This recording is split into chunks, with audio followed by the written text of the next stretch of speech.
Le cycle d'Elric par Michael Moorcock.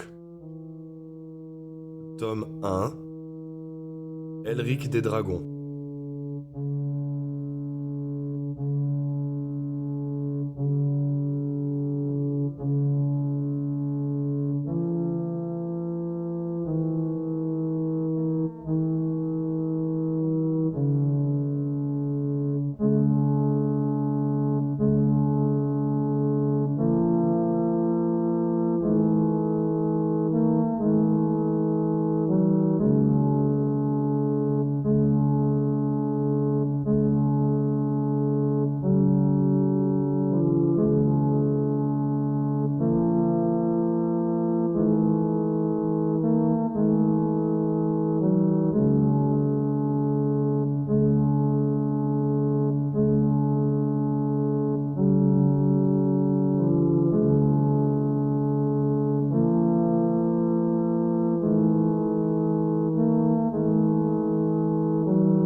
Chapitre 4.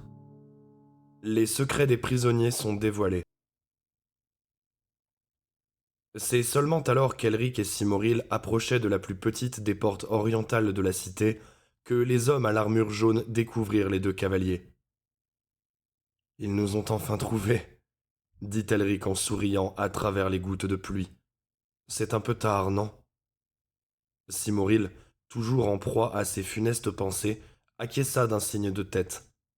Pour toute réponse, elle esquissa un sourire. Elric interpréta ce silence comme une déception, rien d'autre, et cria à ses gardes. « Hé, soldats, vivement que nous soyons secs !» Mais le capitaine de la garde arriva alors au grand galop en criant à son tour. « Sa Majesté est attendue à la tour de Montchadjik, où des espions sont retenus prisonniers. »« Des espions ? Oui, monseigneur. » L'homme était pâle. La pluie ruisselait de son aume en souillant le drap léger de sa cape. Il avait de la peine à contrôler sa monture, qui piaffait dans les flaques d'eau dont étaient emplis les trous du chemin. « On les a pris ce matin dans le labyrinthe, des barbares des contrées du sud, d'après leur costume en damier. Nous ne les relâcherons pas tant que l'empereur ne les aura pas interrogés lui-même. » Elric eut un geste de la main. « Bien. Allons voir ces pauvres crétins qui se sont aventurés dans le labyrinthe marin de Melniboné. » La tour de Montchadjik portait le nom de l'architecte sorcier qui avait construit ce labyrinthe, des milliers d'années auparavant. C'était le seul accès au grand port d'Imrir, et son existence était gardée secrète car il protégeait la cité contre toute attaque par surprise. C'était un labyrinthe inextricable, et les nochers devaient être particulièrement habiles pour y diriger leur embarcation. Avant qu'il fût construit, le port était une sorte de lagune où la mer s'introduisait en traversant un réseau naturel de cavernes, creusées dans la falaise, qui se dressait entre cette lagune et l'océan. Il y avait 5 routes différentes, et chaque nocher n'en connaissait qu'une. À ces 5 routes correspondaient 5 entrées ouvertes dans la paroi de la falaise. Pour franchir ces entrées, les vaisseaux des jeunes royaumes devaient attendre qu'un nocher montât à bord. Celui-ci bandait alors les yeux de tous les marins et les faisait descendre dans la soute, à l'exception du rameur et du timonier. Il masquait le visage de ces derniers sous de lourds aumes d'acier, afin qu'ils n'eussent plus rien d'autre à faire que de suivre ses instructions. Et si d'aventure un vaisseau des jeunes royaumes se dérobait à ses ordres et allait s'écraser contre les parois rocheuses, alors Melniboné ne prenait pas la peine de pleurer les naufragés. Elle s'arrangeait même très bien des autres, dont elle faisait ses esclaves. Tous ceux qui cherchaient à commercer avec la cité qui rêve étaient pleinement conscients des risques encourus. Et pourtant, chaque mois, c'étaient des dizaines et des dizaines de marchands qui venaient affronter les dangers du labyrinthe pour troquer leurs misérables denrées contre les richesses somptueuses de Melniboné. La tour de Monchanjik dominait le port et le grand môle qui s'avançait jusqu'au centre de la lagune. Verte comme la mer, son allure était imposante en comparaison des autres tours d'Imrir, sans pour autant sacrifier à la beauté, avec sa forme effilée, ses larges ouvertures d'où l'on découvrait tout le port. La tour de Monchanjik contrôlait tout le trafic du port, et ses caves retenaient prisonnier quiconque avait violé une quelconque des nombreuses lois régissant l'activité du port. Elric laissa Simoril rentrer seul à son palais, en compagnie d'un garde, et lui se dirigea vers la tour. Lorsqu'il franchit la voûte d'entrée, c'est une véritable nuée de marchands qui se dispersa sur son passage. Ils attendaient qu'on leur donnât l'autorisation de se livrer à leur troc. C'est en effet là que se retrouvaient marins, marchands et consignataires de Melniboné, bien que les marchandises ne fussent pas exposées en cet endroit. Puis le bourdonnement qui se faisait l'écho de ces 1000 marchandages se tut soudain, à l'arrivée d'Elric et de son garde, qui se dirigeait maintenant vers la voûte, à l'autre extrémité de la tour. Cette voûte accédait à une rampe qui décrivait une large courbe pour s'enfoncer dans les entrailles de la tour. Là se pressaient cavaliers, esclaves, serviteurs et gouverneurs du roi. Et tous ces gens de se ranger avec force révérence en reconnaissant l'empereur. D'immenses flambeaux éclairaient la galerie. Sur les lisses parois d'obsidienne se projetaient des ombres tourmentées. L'atmosphère était fraîche et humide, car la mer baignait les falaises au-dessous du niveau des quais. L'empereur avançait dans la galerie, et la galerie s'enfonçait dans les profondeurs de la roche miroitante. Puis, une vague de chaleur déferla sur eux. Ils parvinrent alors à une caverne emplie de nuages de fumée et d'une odeur suffocante, l'odeur de la peur. Des chaînes tombaient d'en haut, et à 8 de ces chaînes étaient pendus 4 corps aux pieds liés. Ces corps avaient été dépouillés de leurs habits, et n'étaient revêtus que de l'habit rouge des blessures, des incisions profondes pratiquées par le sorcier qui, scalpel en main, contemplait son chef-d'œuvre. Grand et maigre, cet artiste en son genre avait quelque chose d'un squelette dans son habit blanc souillé de sang. Ses yeux n'étaient que des fentes, ses lèvres comme des lames, ses doigts fins, ses cheveux étaient fins également. Le scalpel qu'il tenait était fin aussi, presque invisible lorsqu'il ne reflétait pas les feux des flammes que crachait un trou béant, creusé dans le fond de la caverne. Ce personnage occulte répondait au nom de Dr. Jest. Dans l'art qu'il pratiquait, il était plutôt un exécutant qu'un créateur, bien qu'il soutint le contraire. Dévoiler les secrets des autres. Le Dr. Jest était le grand inquisiteur de Melniboné. À l'entrée d'Elric, il fit volte-face, tenant toujours son scalpel entre le pouce et l'index de sa fine main droite. Il restait là, presque dans l'attitude d'un danseur, puis il inclina le buste. Mon empereur vénéré. Un mince filet de voix venait de s'échapper de sa gorge maigre. Ces quelques mots s'étaient éteints aussi vite qu'ils avaient été prononcés, et il était permis de se demander si l'on n'avait pas été la proie de sa propre imagination. Docteur, sont cela les gens du Sud que l'on a fait prisonniers ce matin? C'est cela même, monseigneur. Nouvelle révérence. Elric scruta les prisonniers d'un regard froid. Il n'éprouvait à leur égard aucun sentiment de pitié, Ce n'étaient que des espions, et leur agissement ne pouvait que les mener là où ils se trouvaient maintenant. Ils savaient très bien ce qui les attendait s'ils étaient pris. L'un de ces espions était un homme, l'autre, apparemment, une femme, bien qu'il fût difficile d'en faire la distinction sur leur visage tordu par la douleur. C'était là un spectacle odieux.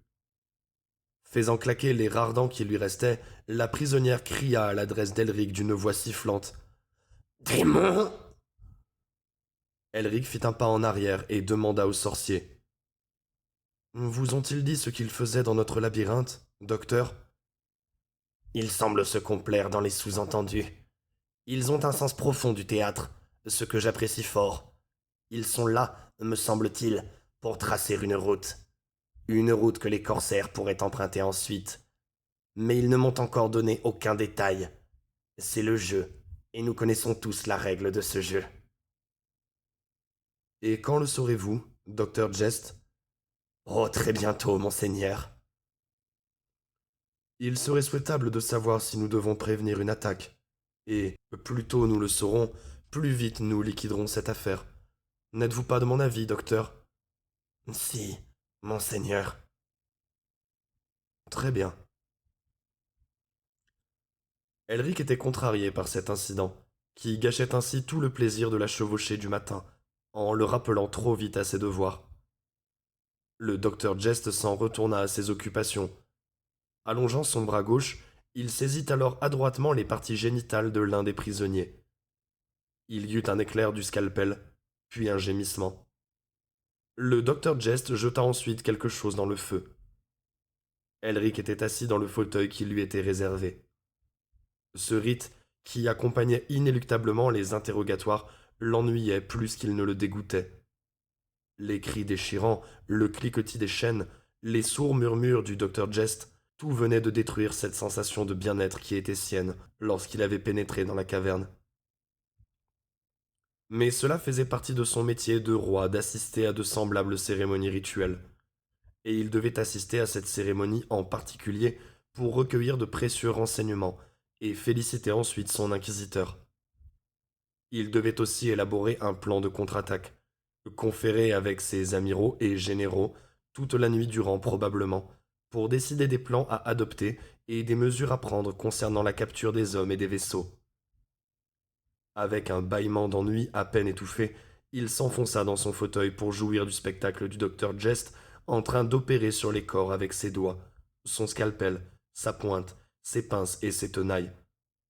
Ses pensées allèrent vers d'autres problèmes, à ces problèmes philosophiques qu'il n'avait pas encore résolus. Non qu'Elric fût un barbare, mais il était un Melnibonéen. Il était, depuis l'enfance, accoutumé à de tels spectacles. Même s'il l'avait désiré, il n'aurait pu libérer les prisonniers sans enfreindre les traditions de l'île aux dragons. Et il eût alors été inutile, voire dangereux, de mettre en œuvre une stratégie quelconque, aussi astucieuse fût-elle. Il avait ainsi pris l'habitude de faire abstraction de tout sentiment qui ne fût pas compatible avec ses devoirs d'empereur. S'il avait eu une raison de libérer les 4 prisonniers, qui se tordaient maintenant de douleur pour le plus grand plaisir du docteur Jest, il l'eût fait. Mais il n'avait aucune raison de le faire. De plus, ceux-ci auraient été surpris de se voir appliquer un autre traitement. Lorsqu'il avait à prendre une décision d'ordre moral, Elric faisait preuve d'un esprit très pratique. Cette décision, il la prenait en fonction de l'action à entreprendre. Ici, il n'y en avait aucune. Ses tractations avec sa conscience étaient devenues chez lui une seconde nature. Il ne souhaitait pas agir au nom de Melniboné, mais en son propre nom. Il ne désirait pas entreprendre une action, mais connaître la meilleure façon de répliquer aux actions des autres. Un espion était un agresseur. Contre l'agresseur, on se défend du mieux que l'on peut. Et les méthodes du docteur Jest étaient les meilleures. Monseigneur? Elric leva les yeux, l'air absent. Nous avons maintenant tous les renseignements voulus, monseigneur, murmura de sa petite voix le docteur Jest à l'autre bout de la caverne. 4 chaînes avaient été libérées, et 2 esclaves ramassaient des choses par terre pour les jeter dans le feu. Les 2 autres masses informes qui restaient pendues ressemblaient à 2 pièces de viande soigneusement préparées par un boucher.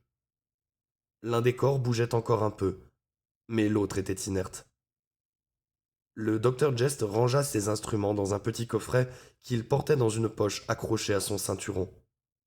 Le blanc de son habit disparaissait presque entièrement sous les taches de sang. Il semblerait que d'autres espions se soient déjà manifestés, expliqua le docteur Jest à son maître. Ces quatre-ci sont venus en simple reconnaissance des lieux. Si les barbares ne les voient pas revenir au moment convenu, ils en enverront d'autres. Mais ils sauront certainement qu'on est au courant de leur plan d'attaque, dit Elric. Probablement non, monseigneur. Nous avons fait circuler le bruit parmi les marchands et les marins des jeunes royaumes que 4 espions avaient été découverts dans le labyrinthe et qu'ils avaient été blessés dans leur tentative de fuite. Je vois, fit Elric en fronçant les sourcils. La meilleure solution est donc de tendre un piège aux pirates. Oui, monseigneur. Sais-tu quelle route ils ont choisi de prendre? Oui, monseigneur. Elric se tourna vers l'un de ses gardes. Allez apporter un message à tous nos généraux et amiraux. Quelle heure est-il? Le soleil vient de se coucher, monseigneur. Dites-leur de se trouver devant le trône de rubis dans 2 heures. Elric se leva d'un air las. Mes félicitations, encore une fois, docteur Jest. Le maigre sorcier exécuta une profonde révérence. Il parut alors se plier en deux. Un léger soupir, quelque peu mielleux, fut sa seule réponse.